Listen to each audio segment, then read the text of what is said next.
Thank you, David, for leading us so well in communion. And thank you, worship team.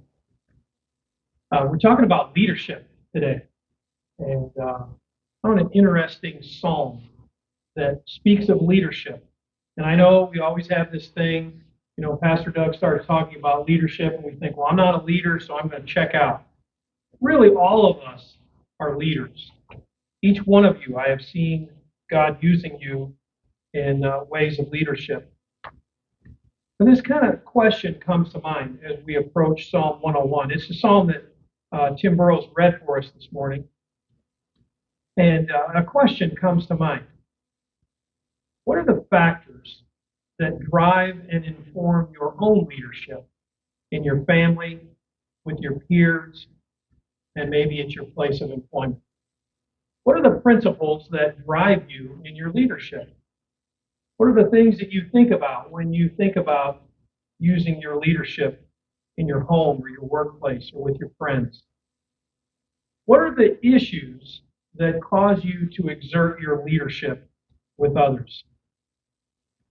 And then along with that, finally, what principles do you try to instill in your children or your grandchildren or your workmates or your friends? When you're interacting with others, what are the principles that you feel are important that you want to convey to others related to leadership? I was talking with a pastor friend the other day, and I made the statement, and it just kind of came out. It's something that I've been thinking about over these last 3 years. And I made the statement that in 50 years or so, I'll be gone, right? I won't be here anymore. I made the statement that there's still going to be a One Hope Community Church. I'm convinced of that. I'm convinced that there will be a One Hope Community Church long after we're gone. Looking at how God has brought us to this point, I'm convinced of that. But someday, when we're all gone, people might ask this question: why are these particular characteristics part of this church? So I was sharing with my pastor friend that I'm aware that the way we operate now, the things that we do now, the principles that we're setting in place now, will become part of the DNA of One Hope. It'll be part of the characteristics of this church down the road. I imagine someday somebody's going to pick up a document, maybe our church constitution or something, and they're going to say, why did these people write this in here? Our leadership, and I'm not just talking about myself or the elders, I'm talking about all of us. Our leadership is going to shape this church down into the future. I really thought of calling this sermon Leaders Lead, because when I read this sermon, it's all about David leading. It's all about David and the principles that are driving him. And just kind of at the outset, I want to state two things. One of the things is that I've stated before, you've heard me say it, that all of you are leaders. So don't check out on me this morning.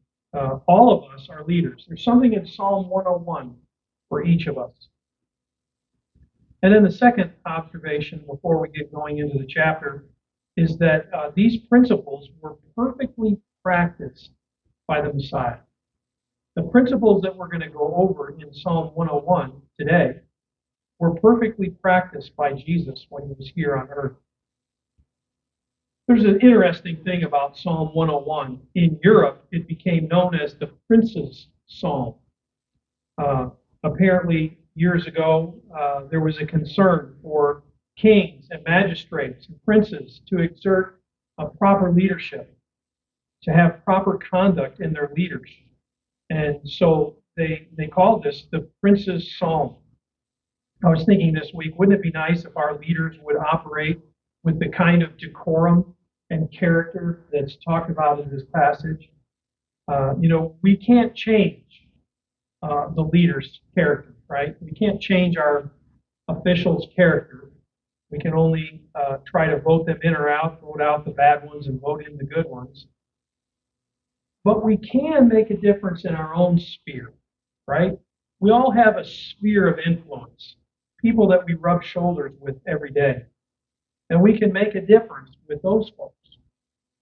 We can't change the people, in our government or other leaders. We can't change our boss. We can't change others, but we can change how we operate in this world and how we interact with others. So I'd be curious today, after we're done with the sermon, if there are principles that you discovered in this passage that you might say, you know what, I need more of that. Here's a principle that I need more of. Here's something that I can apply with others in the coming week. So let's dig in and look at Psalm 101. And to be clear, David's making a number of declarations regarding his own leadership. He's telling us some principles that are guiding his own leadership. They all start with the words, I will, or they include the words, I will. So I've titled the sermon this morning, The I Wills of Righteous Leadership. In the New International Version, there are 9 of them. New American has a different wording, so there are fewer in the New American Version or other versions, but I'm going to cover 9 of them this morning. And right out of the gate here in Psalm 101, David announces his reason for praising God. He says, I will sing of your love and justice. To you, O Lord, I will sing praises. So he's letting us know right at the beginning what his reasons are for praising God. He's praising God because of God's loving kindness and justice. And then in verse 2, I will be careful to lead a blameless life. So on the one side, you have David talking about the character of God. And then right away he goes into, here's how it affects me. And here's how I want to live this out. I want to lead a blameless life. It's kind of another way of David saying, I will behave myself wisely. I will think about wise ways to lead. And to be sure, I've been in a number of leadership environments. I'm sure you've had different leadership environments at work, in your community, other places. One of the observations that I've made is that leadership requires wisdom. If we're going to lead well, if we're going to interact with others well, in a way that reflects God's character, it requires wisdom. Leadership is hard. It's a challenge to be a godly leader in this world today. So kind of pairing verses 1 and 2 together, we see David saying, God is loving, kind, and just. Therefore, I will lead a blameless life. It's a good question to ask at this point. Where does the king's motivation for godly leadership come from? It comes from God's acts of loving kindness. And David observes this and decides that he wants to be a wise leader. It is said that as the king goes, so go the people. The question that I've kind of had rolling around in my mind this week as I've been working on this message is, can people really rise above the character and righteousness of their leader? Not just in a government sense, in a citizen sense of the word, but in any leadership environment, at work, in our community. Can the people really rise above the character and righteousness of the leader? I think sometimes it's possible. I'm reminded of what Luke 6:40 says. The student is not above the teacher, but everyone who is fully trained will be like their teacher. This tells us that the student will become like the teacher. Yet sometimes we recognize that in rare cases, people rise above the righteousness of their leaders. Sometimes people rise above the character of their leaders. But Luke 6:40 tells us that when the student is fully taught, he will be like the teacher. It reminds me that in my own home, my children are going to become like me. If you have in your place of work people who report to you, those people will eventually become like you. They will own the principles that you hold dear and dear. One of the things that I want us to see too as we kind of plow our way through Psalm 101 is how here the reign of King David, who was Israel's greatest king, sort of foreshadows Christ and his reign. It's a picture of what righteous leadership should look like, and Christ lived this out when he was here on earth. often hear the term best practices. I don't know why this term grates on me, but I hear this term best practices thrown around these days. Sometimes that term, I think, is used to exert a sense of moral superiority. Like, I know what the best practices are. Let me teach you what the best practices are. I think really the best practices is the wisdom that comes from Scripture, and we certainly have this here this morning. It's always important that our best practices are weighed against principles that we find in Scripture. Number 3, Psalm 101:2. I will walk in my house with a blameless heart. Think about these words, in my house. It's really where godliness should begin, right? Godliness should begin at home. Think about this for a minute. Here's David making this statement. I will walk in my house with a blameless heart. Yet, isn't David's home where he sinned against Bathsheba? I looked it up just to be sure. David wrote this psalm long after the incident with Bathsheba. So David is making a new declaration to walk blamelessly before the Lord. I think there's a moral principle here for us. That there can be a renewed sense of determination, a renewed idea to walk strongly with the Lord and to serve Him, even after a period of transgression, even after a period of sin, like David had committed with Bathsheba.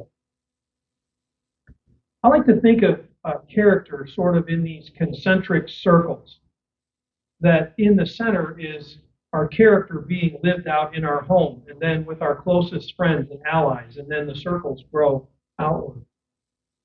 But as David says, I will walk in my house with a blameless heart. It really begins in our home. Number 4, Psalm 103. A part of being blameless is what David mentions next here in Psalm 101:3. I will set no vile thing before my eyes. I remember as a kid singing this song, maybe you remember it too. Oh, be careful, little eyes, what you see. Remember that song? I'm so glad, it used to be, oh, be careful, little eyes, what you see.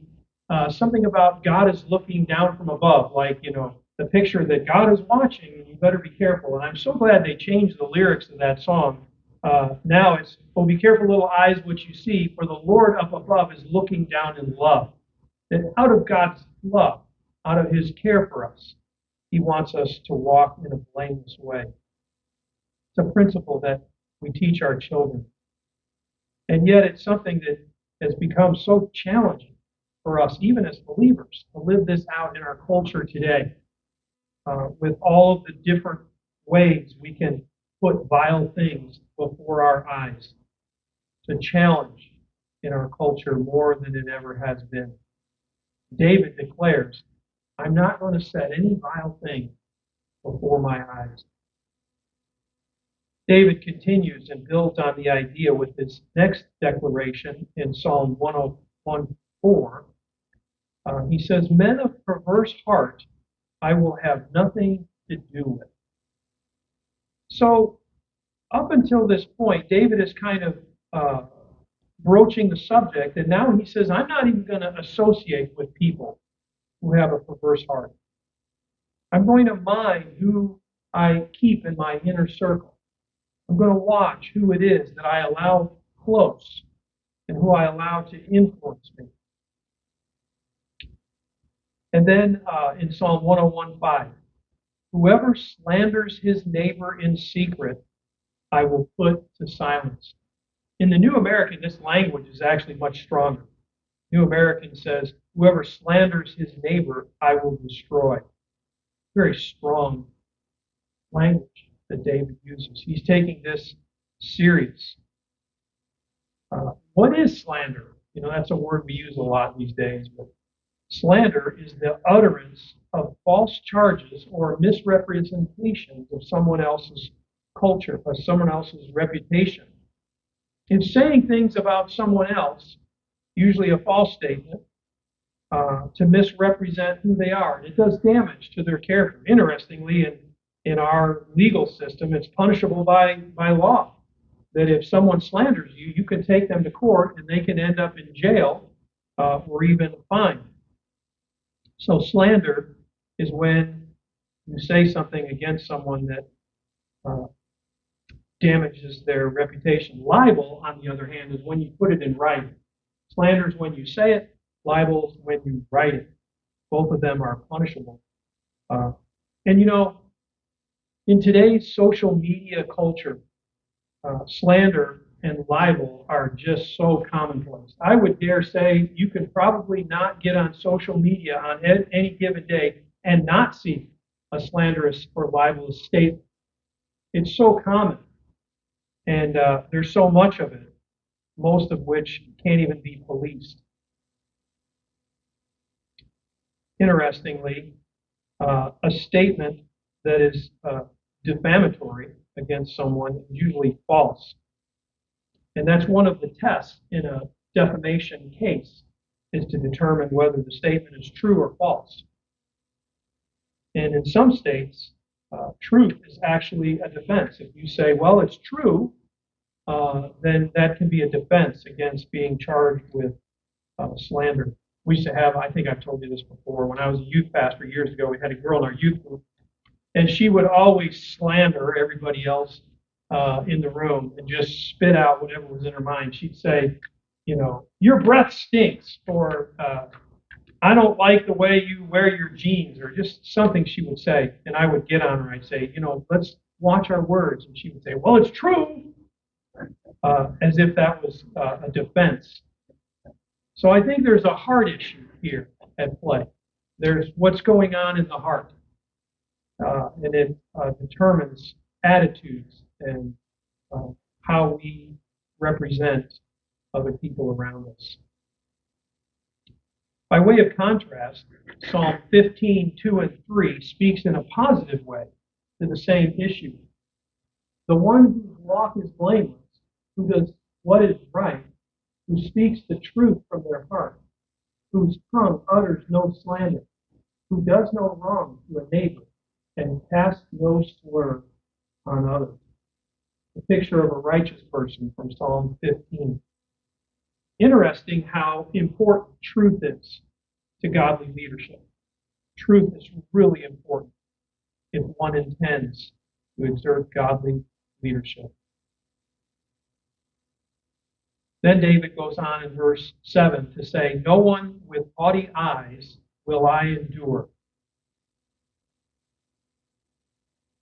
The New American says, no one who has a haughty look. That's more of a literal translation. It's very strong language. No one who appears haughty. I remember back in the day of George Bush, his detractors always said he had a swagger, that he was sort of like they were saying he was kind of haughty, like he walked as a sort of pompous person. I don't know if that was true or not. But David here is saying anyone who even has a haughty appearance. David makes a pretty strong statement here. He's saying he won't even tolerate the appearance of haughtiness.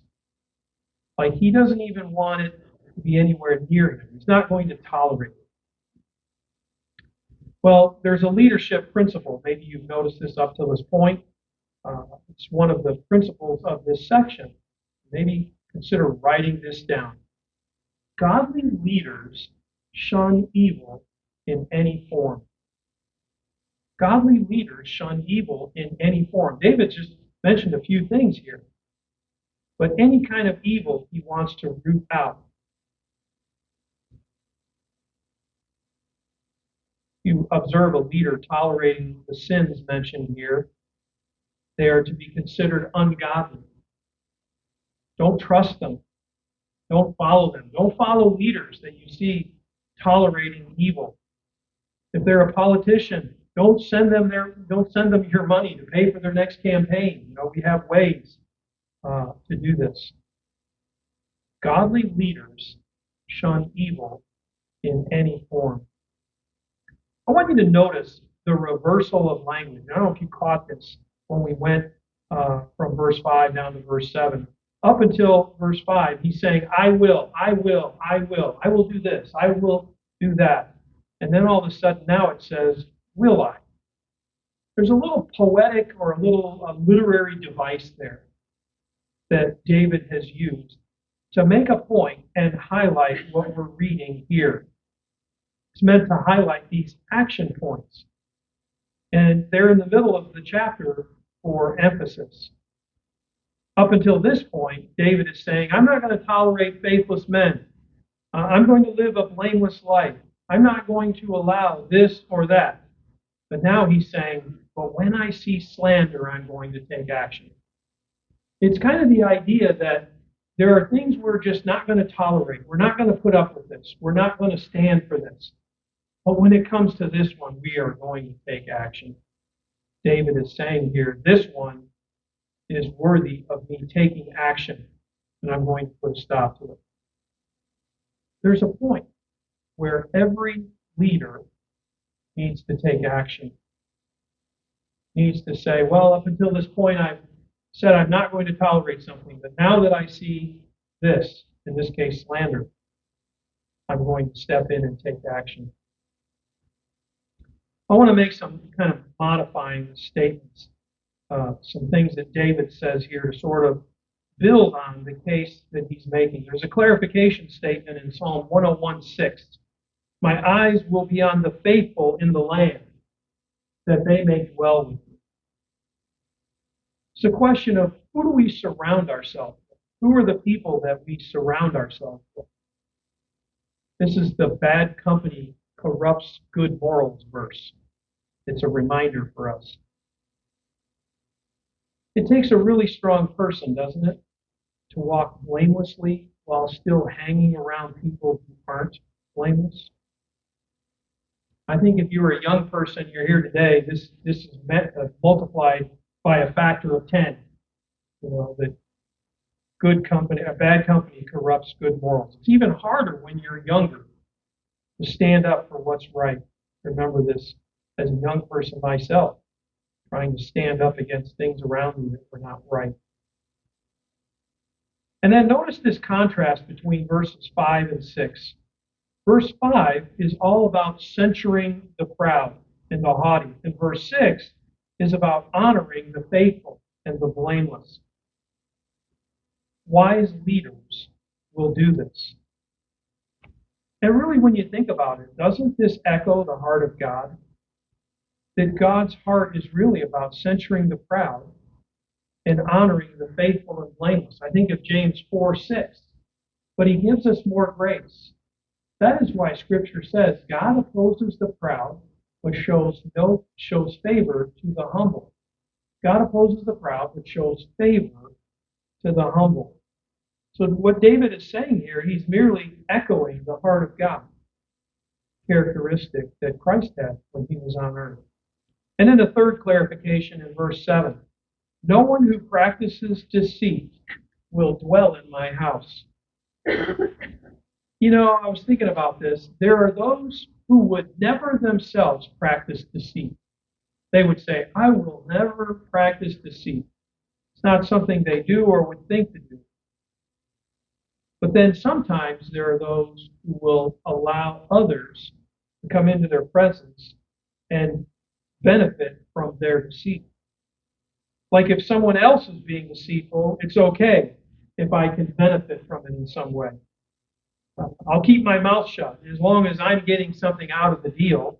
And if they get caught, then that deceit is on them. It's not on me. But I think this really requires us to evaluate our heart. David is saying, no one who even practices deceit will dwell in my house. And when he says, dwell in my house, he's talking about the house of Israel. That as the king, he had control over the moral practices and character of the house of Israel. So David here has taken his ethics to another level, stating that he's not going to allow any deceit under his leadership. Number 8, verse 101:8. Every morning I will destroy the wicked. This is what the good kings of Israel all did. They all, the ones that we label as good, And by the way, most of them were not good. If you've ever studied the kings of Israel and Judah, most of them were evil and did evil. But David made the declaration that every morning he would destroy the wicked, that he was going to root out wickedness under his influence. This is just what good kings do. I think about King Josiah. He's my favorite king of Israel. When he was 8 years old, his father was assassinated. And so he became the king as an 8-year-old boy. He followed 56 years of Israel's worst kings, including his father and his grandfather, who all put up idols and Asherah poles and led the nation in wicked ways. It had gotten so bad when Josiah became king that child sacrifice was commonplace. People didn't even think of it as something that was wrong. And yet at 16, Josiah saw a major revival in the land. And by age 24, the Word of God had again become central in their lives. And all the idols were torn down. I love what 2 Kings says about young King Josiah, sort of as a summary of his leadership. Let's look at 2 Kings 22:2. He did what was right in the eyes of the Lord and followed completely the ways of his father David, not turning aside to the right or to the left. Now remember, this is written about a young man who became king at 8 years old. That's quite a statement. Then he had to go against the ways of his father and his grandfather and work against all these things in the culture around him. Well, the idea here in Psalm 101:8 is that justice was meted out on a daily basis. Think about that. Justice that's delayed isn't really justice, is it? If someone is waiting and waiting and waiting for justice, that's not really just. It's actually injustice. And David summarizes his final I will statement in 101:8. This is the 9th one this morning. I will cut off every evildoer from the city of the Lord. He's sort of summarizing his intention to deal with those who are doing evil. And he's going to do it on a daily basis. He's going to make sure that justice happens and justice happens swiftly. I love that Augustine quote. I use it often. All the world is our parish. David made all of the nation his parish. He made all of it under his influence as a godly leader. Well, it's kind of time to bring this to a close this morning, but one of the things that I've noticed in this passage, and maybe you noticed this too, is that there are some repeated words, and they sort of summarize for us what David is trying to get at. Words like blameless, phrases like in my house, before my eyes, in my presence, put to silence. I get the impression that David took his influence very seriously, not just because he was king, but because he wanted to make an influence. He wanted to make an impact among the people around him. He wanted to influence the nation, and he was using all of his effort to do this. Well, I've been challenged by this passage this morning, and as we kind of close this out, I just want to leave you with a challenge. Maybe a little project to do, maybe consider doing this. Consider sometime, maybe today, this afternoon, or sometime this week, writing down your own leadership principles. Maybe think of it like if you were going to write a book, and each chapter of the book was going to be one principle. Write down a list of principles, things that you say are important to you in your influence of people around you, your family, your friends, your work cohorts. Write down the principles that are important to you, and maybe compare them to what David has written here. And I just want to say in closing to all of you, thank you for your leadership. It's because of you that One Hope Community Church is what it is today. And all of you I consider to be leaders and to be desirous of having godly leadership. And using your influence in your circle of influence around.